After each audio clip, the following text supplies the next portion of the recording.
Hey, what's going on, Rockstars? Welcome into the channel. Thanks for being here on a Saturday. It's June 25th, 2025. I haven't put up a video in a few days, and that's because I didn't have a voice. So just like everybody else I've seen getting the flu, how many people in the comment section got the flu or really sick? I didn't get that, but weirdly, I had like a tickle frog in my throat that I could not get rid of no matter what I did. Hot tea, you name it. I tried everything. And it just took my voice away. I had no voice to record. Anytime I would try to talk, I'd start coughing. I didn't have any of the other real symptoms. I did have like a chill, but it was weird. It was like I was starting to get something and then I didn't get it, but it just made it so I couldn't talk and I couldn't make videos. So yeah, I'm back though. I'm good. Everything's cool. If you can't tell, I think I'm like 90% right now. So let's talk about online sales in 2025. And the title of this video is absolutely accurate. Reselling is not dead. Online sales are not dead. And let me preface that by saying I was the first person. I always have been the first person, and I'll continue to be the person to say that this economy sucks. No matter what anybody tells you, the economy was down. People were not spending money. People were having a tough time affording rent, mortgage, groceries, gas, food, you name it. It's a priority, right? When you name what comes first, people are going to pay for their housing. They're going to pay for their, most of the time, for their car to get to and from work to make money. And then they're going to pay for their food and electric and utilities and things, right? And sometimes you could intertwine those. But paying for stuff like splurge spending on a pair of Tory Burch shoes on Poshmark is not way up on that list. And so that's a fact that splurge spending and general non-necessity spending is down. People are being very frugal with their money, especially as we led up to the election. Elections are unsure what's going to happen, who's going to be president, who's going to do this. And again, I'm not bringing politics into this, but that's just the way our economy works. That's just factual. When people are unsure, they get nervous. When people are nervous, they don't spend money. So sales seem to have been down. It was slow for everyone. And if you look in Facebook groups and Instagram and TikTok, you would see that. And I pulled up this article. ThreadUp covered some of it, but it was also by the NARTS, which you can look up. These are global statistics from companies that they're independent companies. They're not government entities because I don't trust our government. But these are entities that go out and research and they poll companies and they ask them sales and numbers and volume, and they get all these numbers together and they come up with these facts. And so the fact is that the U.S. secondhand market is going to hit $73 billion by 2028. That's just 3 years from now, right? While that represents meaningful growth, it's down significantly from a 2022 prediction that said it would reach $82 billion by next year, by 2026. So originally, the online sales platforms were exploding, and they did, and they had a lot of help because of COVID, of course, 2020, 2021, even leading into 2022. And stick with me on this video because the point of this video is going to make a lot of sense when I get to the end of it, and I'm going to try to speed up right now to get to that.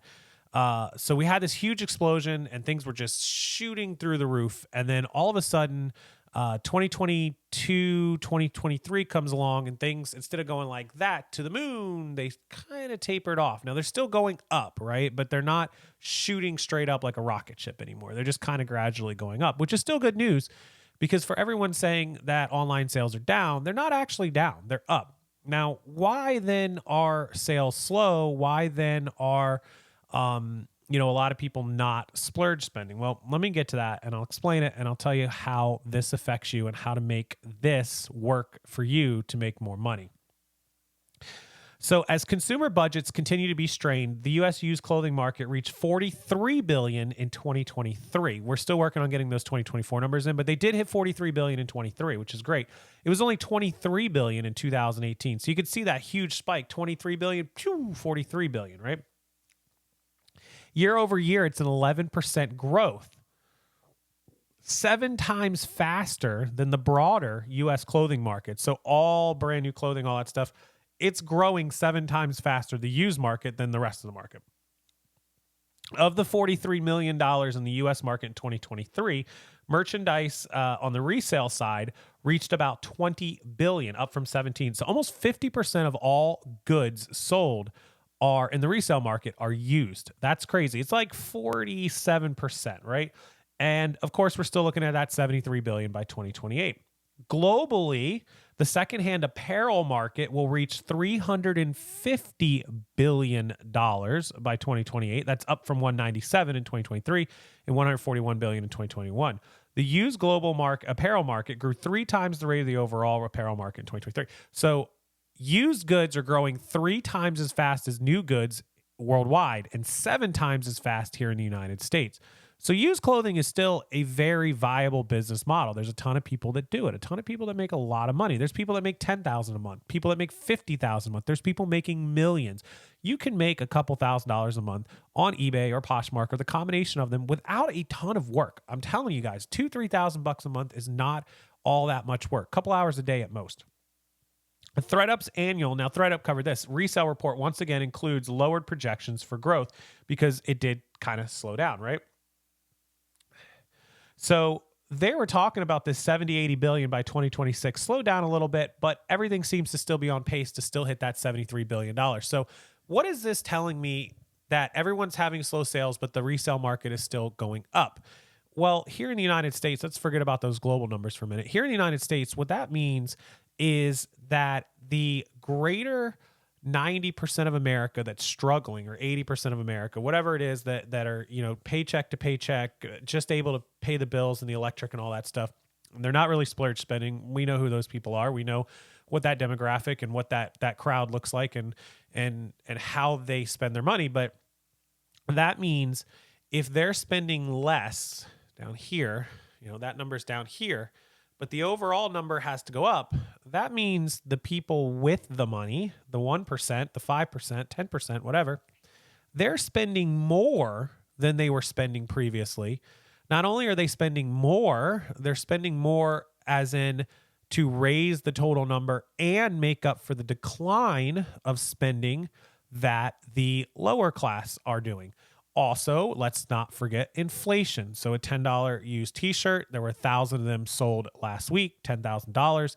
Most of those are selling for $12 now. So now that's 12, the same number of items sold, but they're now higher priced because of inflation and extra cost. And so even though the same amount of items in quantity sold, the total value is more because it costs more money to buy items. So what I'm getting at, and the full circle here, is you got to sell items that people with money are going to spend. And that sounds crazy, but you got to sell stuff that you believe is not an everyday item, that somebody that has money and doesn't think of money in the terms of, I need to buy this $15 t-shirt because I don't have any shirts to wear to work, as opposed to, I need to buy this cool $100 Mario Brothers vintage t-shirt because it's collectible and I have $100 to throw around and I don't care.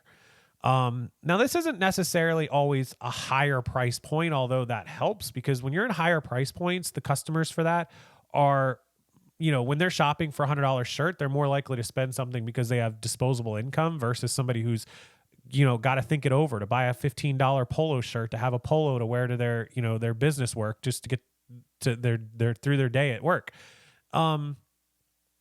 It's kind of a balancing act, right? Like, you've got to have stuff that's consistently selling that people always need, but you also need to sell stuff to a crowd, to a market that can afford to buy it.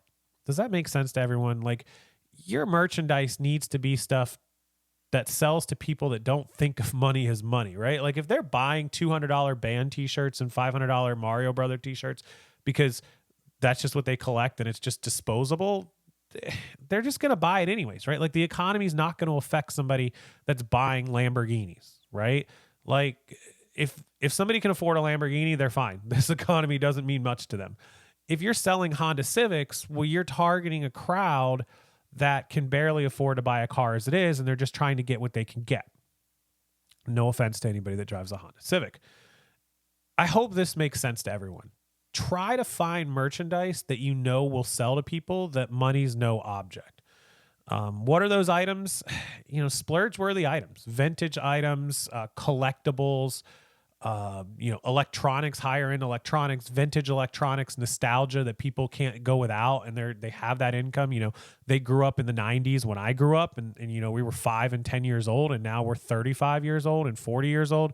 and we have money to spend, and we can throw $100 or 200 or $300 on items. So that's my advice for you guys today. That's what I came here to tell you, is change the way that you think about buying and selling items, and what is and isn't something that will just fly out the door to somebody who's not really worried about money. So designer brands, high-end stuff, always good, right? Not only is it going to raise your average sale price, it's going to raise your average profit. It's going to raise your sell-through rate because that stuff tends to sell faster. And it's going to sell to people consistently because those target audiences are always spending money. And clearly, they're spending more money now than they did previously based on these nationwide numbers. So hopefully this helped you guys out. I appreciate it. If it did, you could hit that like button. It means a lot to me. If you could subscribe to the channel, come back, watch future videos, that would be very helpful and appreciated as well. And I need a few people that I can do some store reviews for. Down below, I put one-time store reviews and also my weekly and monthly reviews. I put them on Stupid Cheap Sales. Go check it out. They're linked below in the description box. I'll put it right near the top of the description and in my first pinned comment. If you need help with your eBay store, you want me to go through it and audit it, review it, titles, prices, everything, top to bottom, I'll do it for you. I put them so cheap, it's ridiculous. Don't miss out on that before I come back to my senses and my medications and change the prices back to where they should be. Again, it's linked below, so take advantage of that. And when you're done, if you buy one, make sure you email me, rockstarflipper@gmail.com, and let me know. As always, enjoy your weekend, guys. Thank you so much for being here. And before I lose my voice again, I will let everyone go. Have a great weekend, and I'll see you next time.